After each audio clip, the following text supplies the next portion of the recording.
Trent, huge congratulations. England are into the semi-final. How does that sound? Incredible. You know, these are the goals and aims that we set for ourselves. Difficult opponents, again, going behind. The team showed a lot of character, a lot of belief, a lot of heart and spirit out there. Dug deep when it mattered most, and obviously get the win in a penalty shootout. We knew it was going to be tight. We knew, you know, we were never going to run away with the game, although that would have been nice. But you know, whatever it takes, no matter what, we win, and that's all that matters to us. Talk me through the emotion when you stepped up to take that penalty, and also when you saw it go in and knowing what it meant. So, you know, it's what we practice. A lot of practice goes into that moment, the moments that I enjoy. So, you know, when the gaffer tells me I'm taking one, there's no, you know, my belly doesn't drop. I enjoy it. I practice it. I knew what spot. I knew I just need to execute it. And when I did that, of course, all 5 penalties from us were great. Pickers with an amazing save to start the shootout gives you that confidence. But you know, we practice with these. You see, every game so far has gone to extra time in the quarterfinals. So, you know, the tight margins. You know, the finest of margins today, but we've been able to win. Go and enjoy it. Well done. Thank you very much. Thank you. I can't tell you how pleased I am for Trent Alexander-Arnold. He's had a slightly tough time out here. There's no question about that, putting midfield in that experiment that didn't quite work because the team weren't cohesive. I think he'd have been fine in the way they're playing now. But to step up, come on as sub late on, to step up, to have the penalty to win the game. He's only been on the pitch for 6 minutes. The guy's a technician. He's a wonderful footballer. Well, it just shows his mentality as well. You know, when you're not news, going a midfield role, I think it was difficult because in the earlier games, England were playing a little bit deeper, which wouldn't suit him. In this system, he would have been perfect. Obviously, Saka played on the right. Trippier played on the left-hand side. But to have that courage in the moment, to step up for your country, I mean, yeah, he just shows the character of the player. Yeah. Tell you what, do you fancy a look at the penalties? Of course we do. It's not often we get the chance to enjoy them, is it? Cole Palmer. He's called Ice Cole Palmer for a reason. Right, That's missed one. He's a kid, man. I always say this about him. It feels like he approaches this like he's going to goals in his local area. He's just ice cool. Yeah. Pickford's moment there, Kanji, not the best penalty, obviously, but never as if the keeper goes the right way and you don't whack it right in the corner. Great save. Bellingham, never in doubt, was it? No, great technique, great calmness. As we said, I think it helps going off the back of a miss. Maybe it helps at the moment that he's in of what he did in the last game. They were good penalties, by the way. They were after that. After this, they really were. Calm penalties. Yeah. Bukayo Saka, redemption. This was the one I was pleased for because what he had to go through after missing the last moment in many ways, that redemption and the cojones to go up there and take that is phenomenal for one so young. Shaqiri's, that's a great penalty, wasn't it? Great Pickford going the right way. Right in the corner, perfect left foot strike. Next up, Ivan Toney. I mean, how can you not look at the ball? It doesn't look at the look. No, that's mad. That is one mad. Step as well. I need to chat to him about that. That's mad. That is mad. And Dooney, I mean, I must say, that was nice. For a youngster, just to have the calmness to just stroke it straight down the middle is brave. It shows you, doesn't it, the change in modern day of technique now, how these players are taking them. They're stopping, starting to stagger. This one's, that's more. That's like you, Frank. That's what you would be doing. That was my favourite, to be fair, the whip. Let's get in. Have it. Right. And I'm happy for Gareth as well. We're happy with Gareth. We talked about before the game about the human side of things. Another semi-final has been to I was looking on what my WhatsApp groups were going crazy about when Switzerland made the substitutions. Everyone started getting onto Gareth, and you look on social media, everyone was hammering, he's done it too late. Even us with our player were going, why is he not doing this? But you have to give him credit. He's calm under these situations. He doesn't panic. He does it in his own time and when he wants. And people outside might look at it and go, you know what, he should do this. But he's getting it right, and you have to give him huge credit for that. Yeah, let's hear from another of the penalty-taking heroes and the man, of course, that scored the all-important goal that got England to that penalty shootout. Bukayo Saka. Starboy is with Kelly. Well, Bukayo, you've had some special nights in an England shirt, but where does tonight rank? I'm going to put it up there. I'm going to put it up there for sure, yeah. It was special. You know, how we fought back and, you know, to go to penalties as well. Last time we took a penalty shoot at the Euros, you all know what happened. So, yeah, I'm so proud of everyone that we got over the line. Did you feel like it was getting away? Did you feel like that was one of your last chances? You're being asked to lift your Player of the Match award up. Sorry, say that again? I said, did you feel like the game was slipping away? Did it feel like there wasn't going to be another chance in that match? No, I believed. I felt like we dominated the whole game, you know, and you know the chance would come, and it did come, and I was the one that took it. So yeah, I'm proud of myself as well for that. And the character from you as well. We all know what happened in the last Euros. You showed absolutely no sign of nerves stepping up. Yeah, of course. I have faith in God, you know, to come back from something like that was really difficult, but you know, I used it to make me stronger, and yeah, today I took the chance, so I'm happy. What does that tell us about the character in this group again? Sorry? What does this tell us about the character in this group again? Coming from behind, going all the way and still coming out on top. I think it shows how much we want to win this tournament.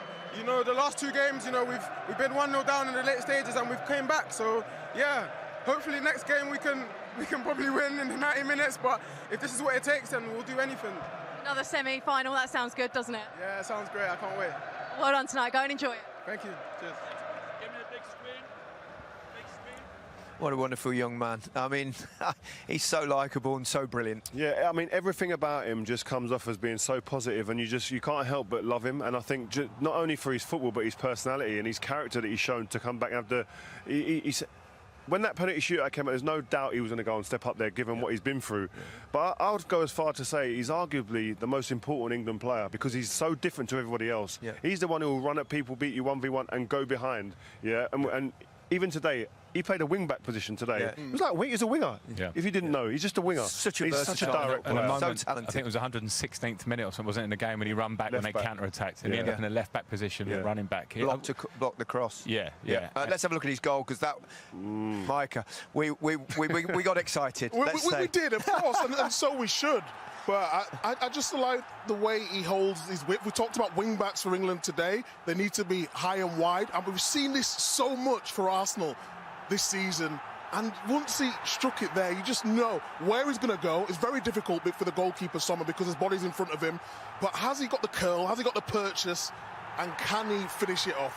Wonderful finish, it really was. A bit like Robin, isn't it? You played with him, Frank. Yeah. You know he's going to come inside, but you can't stop him because he's so sharp and he's so decisive in that and precise in that moment. But he can go both ways as well, which makes him even trickier. Yeah, and he mixed it up really well today. Yeah. He took him down the line quite a few times and he come inside and there you see. We've got some celebrations from around the country. There you go, look at that. Imagine being amongst that. I'm not sure I could cope with that. This is Manchester. Get in. Not as much booze flying around in Manchester. It is, look, in the background. We've got royal approval as well, I think. There we go. Yes. Yeah. Oh. Yes. Love that. A bit of anger there, wasn't there? I think. And this is our embarrassing moment.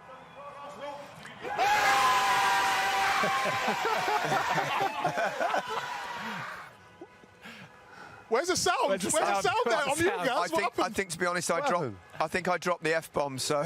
I predicted the goal coming. I said, he does this at Arsenal. You spend the whole game doing that. Law of averages, I'm going to get one right. Get one. What about the mood of everything now? England put in a good performance. What about our party we're going to have in a minute? Well, wow.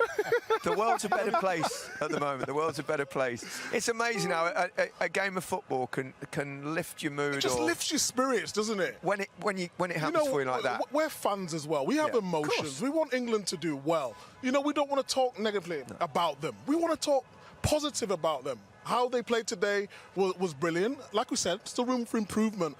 But we're on the front foot. Everyone feels together. And that's the most important thing. Second game in the row, England came from behind. Mbolo's goal. You know, one of those things. You play against good teams, and Switzerland are unquestionably a good side. You're going to have to defend at times, and teams will score goals against you, but they bounce back. Yeah, we start from a good position here. There's nothing wrong in a minute, and sometimes you do. You just give credit to some decent movement from them. The ball goes through your legs. Konsa, I think, spent the whole game blocking things like that. He went through his legs. Little touch from Stones. Relatively unfortunate. It's the reaction afterwards that's the big deal for us here, because good teams will get in against you, and they get their goal. I think it's character. I think with what we've shown in the last 2 games, yes, we go behind, but we don't remain on the in terms of that despondent. There's a character and there's a desire to and a belief in this team. By hook or by crook, they'll find a way, and they're finding a way every time. We feel actually we might be slipping away from us. And Gareth Southgate responded immediately to that, didn't he, with 3 substitutions that clearly made a difference. Sure, and you know, I think Alan said it there, big players in big moments, and we do have big players, and to be able to use that squad and get the feeling, and a shout out for Luke Shaw and Eze as well. I think they made that side look really well balanced when they came on. Can I just ask you from a manager's point of view, when do you know when to make them substitutions? We always talk about sometimes Gareth waits a little bit too long. Could he put substitutions on a little bit earlier, or did he just get it perfect tonight? Well, it's always easy with hindsight. That's when you know at the end of the game when you're celebrating. But I do think that I could understand his thought process in a way today, because he's got really important players in areas where our other players on the bench could come in. So do you want to take Jude Bellingham off after the last game? Do you want to take Phil Foden off? How do you affect the balance of the team? So unfortunate, but in the end they did the job. Yeah, they certainly did. I think it was 2 minutes after, wasn't it, that he brought the substitutions on? So he reacted very quickly, and then they scored 3 minutes later. So and as I said, when we're dissecting it and analysing that, you have to give him huge credit for that, because he deserves it. He made the decision. We were sitting up here going, what would you do? And we was all a bit fumbling about it, what we'd do. He's in the pressure cooker situation, makes a decision, and it comes off, and you've got to give him a high five. Yeah, 5 penalties out of 5, and Harry Kane didn't take one. But we can hear from the captain. He's with Kelly. Wow, Harry, what a night. England don't do things the easy way, do they? No, there's a few there's a few hearts skipping a beat out there for sure. No, another tough game. I think just first of all, great resilience from the lads to go behind with only 15 minutes to go, to then turn it up again and get the goal like we did. Fantastic finish from B. He deserves that. And then, penalties is penalties. It's a nerve-wracking situation, but I felt prepared. Obviously I weren't involved in this one. I was on the side, but I felt comfortable in the lads. We do a lot of preparation for these moments, and 5 out of 5, 1 save, some picks. That's all it takes. 5 out of 5 without the captain, the man that takes the penalties for England on the pitch. What was that like for you watching? I know it was. It's funny. We had a penalty shootout against Switzerland before in the Nations League, and I was watching that was the only other one I've been watching. So it might be a little good luck charm. But no, look, we trust in whoever's on the pitch to. I think the difference between this year and past years is we've got proven penalty takers, obviously with Ive, with Cole. B takes them for Arsenal, so I think we had a lot more experience in that sense, and then obviously they showed it out there. A word on Bukayo Saka there, you mentioned him. What a performance from him in the 90 minutes in extra time, and then with his penalty too. Yeah, unbelievable. To play a new position as well. I know he's played there before, but a different position to what he's used to. I know he's been eager to help the team and get on the score sheet, so to play the way he did for all 120 minutes, not just with the ball, without the ball as well. You could see at the end he was completely knackered, and then to show and step up and do what he done and score the penalty in the manner that he done, really special. So I couldn't be prouder of him and all the boys. It's a big team effort, staff, team. You saw how much it means to all of us, and now we have to come down somehow and get ready for a game in a few days. Are you going to be fit for it? Yeah, I'm fine. I was just tired. I had a bit of cramp there over the water bottles, and both my calves cramped up, so the boss made a quick decision, obviously with Ive, proven penalty taker. He come on and done the job. Go and rest up. Well done. Yes, thank you. Cheers. Yep, Harry Kane tripped over the water bottles, bit of cramp, and not surprised. Yeah, I asked you before the game, how would he fare in this sort of system? How do you think he did tonight from a striker's point of view? I think he was much higher most of the game, which I think was the most important thing. Now, you don't always contribute massively in the game of football as a striker, particularly when you're kind of occupying 3 defenders for a lot of the time. But I think most of the time he stayed high. But I think he was massively helped by the fact that England played high, much higher than they played in the previous games. The 2 wing-backs, we were worried before the game how important it was for the wing-backs to get high. I thought he was involved in a lot of duels, occupied Akanji and Shah. And if you can play high as a centre forward, that leaves more space behind you for your midfield. And when you've got a box midfield like England have, rotating around and great movement, that helps. You don't want to make that more crowded. So I thought Harry, even though people will said, well, we didn't really have a shot at goal, he didn't really have many chances. That happens sometimes, a striker, but he played his part in a team victory. I just like the way that the two 10s played today. They give us a lot more balance, give us a lot more fluidity in the team. The rotations in that midfield with Kobbie Mainoo, Foden, Jude Bellingham, I think that was a real critical part of this team. And like we said, It could have been a back five. It wasn't. It was a back three with the two wing backs really high and really dictated a lot of the game today. I think that was the most important factor of our performance. But the next question is, how played. can we move it forward now? We've seen a better performance, obviously, today. Do they stick with the system? I think it suited them. It suited them very well today. The Swiss side are a good side. I bigged them up before the game. They couldn't get going like the level I expected to them. But we have to just play the ball quicker in them number 10 areas. So they're getting on the ball, they're doing all the right things. Now is how can we move forward just a little bit quicker. Yeah, I think we stick with the system because I think the comfort that we felt in the game, but there will be different challenges. Whoever the opponent is will bring a different challenge to the game. It could possibly be back four if it's Holland, might be a back five, so we don't know. But I think you have to stick, when you see that confidence, that breeds confidence. They were really positive with it. That was a big difference. It wasn't a negative move, it's really positive. Okay, a word from Jude Bellingham. He's with Kelly. Jude, wow, what an evening. Try and sum that up for us if you can. So difficult, but I think it's a lot of things. I think it's probably, all in all, probably our best performance of the tournament. I felt we had a lot of control, and even the moments where, you know, a good side like Switzerland kind of took over, we were still quite comfortable defensively. So, you know, still just slightly lacking those big chances. Probably didn't create enough of them, but we definitely had a lot of dangerous attacks, a lot of nice play. Very proud of the boys, and then I think the things that you can't measure and you can't always see is character, mentality, and we showed that again in the penalty shootout. Subs coming on, only had maybe 10 kicks of the ball, and take a penalty with that much pressure, with the whole country expecting. It's a special thing, and it's a special bunch of players, and that's why that changing room. I was going to say, you stood up to take the penalty. You were never going to miss, were you? Oh, don't say that. I do the practice like all the other lads, and I have my process, and you know, I rely on the practice, like I said, that I do. And you know, sometimes it's, you know, you can step up and miss penalties. It can happen, but I always think there's a comfort when you know you're following a process that you kind of have come to terms with, and all the lads did that. I didn't see one person change or falter their run up or the way they breathe in, things like that. So yeah, really impressive that they can keep that cool in that situation. You're one game away from a final, 2 games, of course, away from potentially lifting the trophy. There's been a lot said about this group, but how pleased are you with where you are now? Really pleased, you know. Again, like I said for the last game, these moments are even more special, or only special, if you go on to win the next game and hopefully win the tournament. You know, it's moments like these that you look back on if things go well in 2 weeks' time, that make it even more worth it. You know, the kind of last minutes there when we go 1-0 down, coming back into the game, throwing everything at it. It all becomes worth it if we can back it up, and that's what we have to do in a few days. Go and rest because you look pretty tired. Yeah, thank you. Cheers. Have a good night.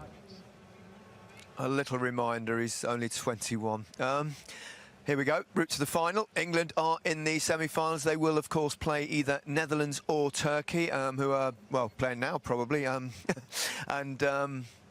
You can hear a lot of the fans actually behind us in the fan park. It's amazing. It's individuals which we'll come to, but this is England that I anticipated seeing in this tournament. We said that, didn't we? Control. We said confidence.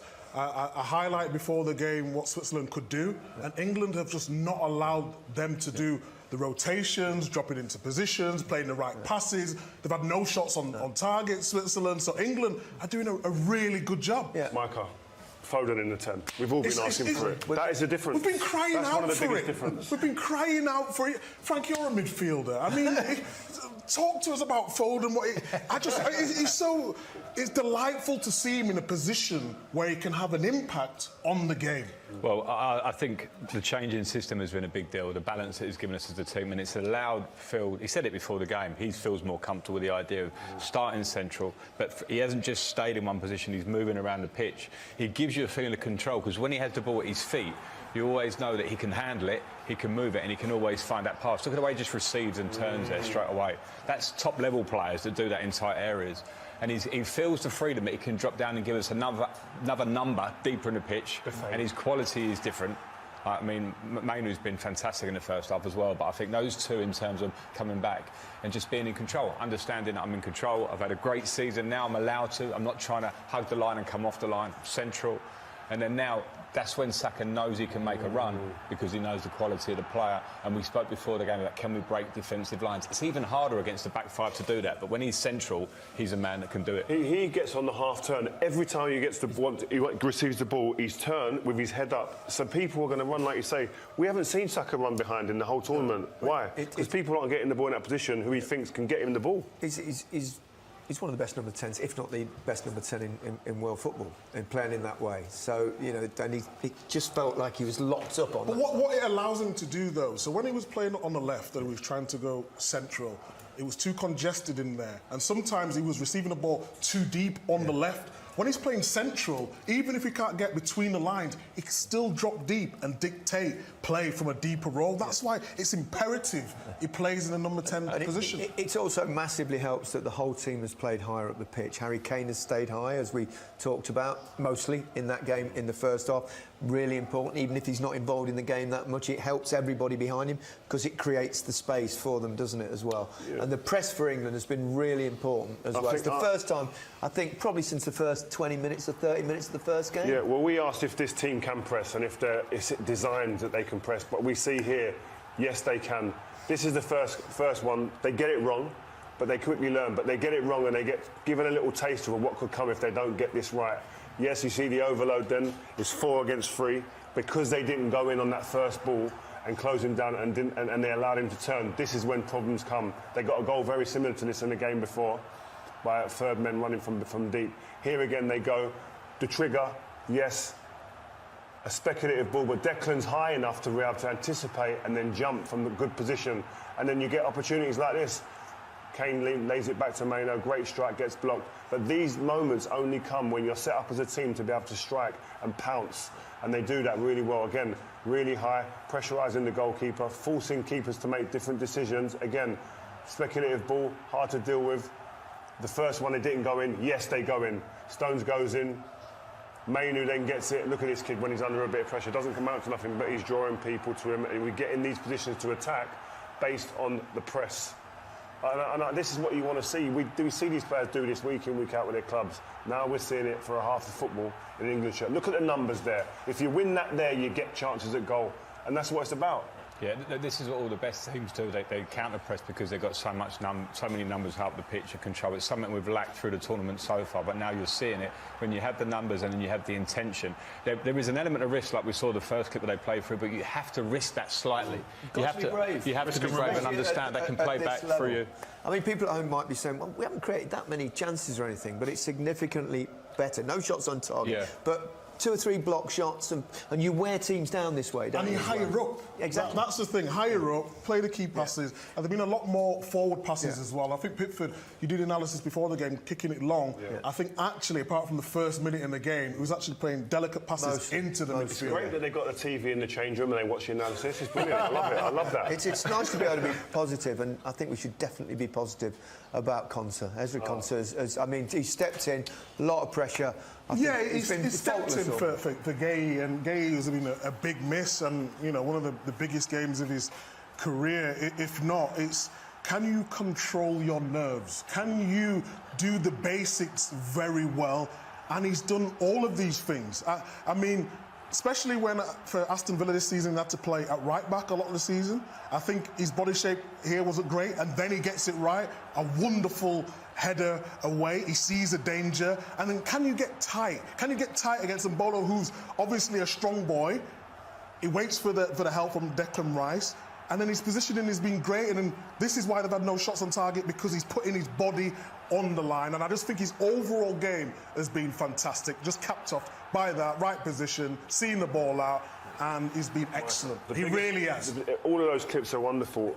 One of the biggest things for a centre-back in this situation, when you come in like this, is concentration. You have to remain focused and concentration on the job. Don't complicate things like he hasn't, and continue in that vein. Yeah. We've seen terrific performance in the first half. Obviously, you can mention Saka. Bellingham's been all over the place. But Kobbie Mainoo, I mean, really. Is he 18? Yeah, just he's 19. He turned 19 2 months ago. It's outrageous. Second youngest player for England to play in a quarter-final, the other Wayne Rooney. Yeah, he just doesn't look like a teenager. He looks like he's almost like a experienced pro. He's a prefect with the young kids in a school, and just saying, he's saying, this is what you do, this is how you do it. Just give the ball to me, and I'll lend it here and there. He plays with a maturity way beyond these years. He makes the right decisions more often than not. This was rocketing in on target, I'm sure. But it's just a cool and calmness. And what I've loved, that was a joke, took 3 players out of the game. But what I've loved is the way that he's dovetailed and rotated with Phil Foden. At times he's the number 10, then he comes back into the 6 or the 8, and he's so comfortable in either of those positions. And I've just loved the relationship he seemed to have built in this first 45 with Phil Foden.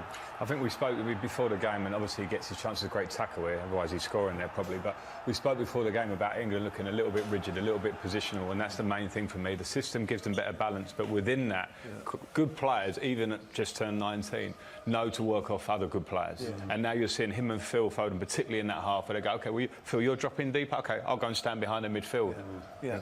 I mean, now it's half-time, obviously, and the manager's going to say more of the same, because we've seen in other games where England start that way, not so much complete 45 minutes, first game, for example, 30 minutes, and then back off. It's very important, isn't it, that they maintain this? Yeah, definitely. Just keep turning the screw. I think we saw enough in that first half. Again, based off of the shape to go and press, we're getting good rewards and continue that, but you just want the end product. You want the final third decision-making just to maybe improve a bit more decisive, and then I'll see a goal coming. But I don't think they should worry about the lack of chances too much, but a couple of half chances, because when you play against an organised back five, it's really hard to create. Yeah. That's why I think they've got to understand Saka there was so dangerous. It's like, how many times can we get him on the ball? Can we isolate him? Can he run behind? Keep trying to break that back line. It's not easy, and stay consistent with it. Yeah. Saka's burst into life into the first half. Well, we thought, in this system, he played wing-back. Would he play on the left? But he's actually played in a comfortable position on this right. We've seen week in, week out for Arsenal. And Abisha doesn't know what to do at all, whether he goes inside, crossing in the box, whether he goes outside. And it's helped the team because the team are higher up, and that's what we're talking about, and this is what we want to see. He's been absolutely brilliant. The right way to pass, and then the movement and the rotation on that side of the field. And like the guy said with a pass with Foden there, everything he's done has been creative and lively, Frank. Yeah, this is the player we know. He's been one of the best wingers, I think, in world football for the last couple. What he's doing at Arsenal, and now it feels like this. Whatever the change has been, but he's got people nearer him. He's got Kyle Walker there underlapping him at one point, which just attracts a bit of attention away from him, and you do not want to be one-on-one against him. He's so good at it. We talked before the game, didn't we, how important it was that England's 2 wing-backs were high and not get dragged back into a back five. They've certainly done that. Yeah, and all those clips there, you would never, ever suggest that he's a wing-back, and that's the difference, and I think you have to... We were scared it could be a back five.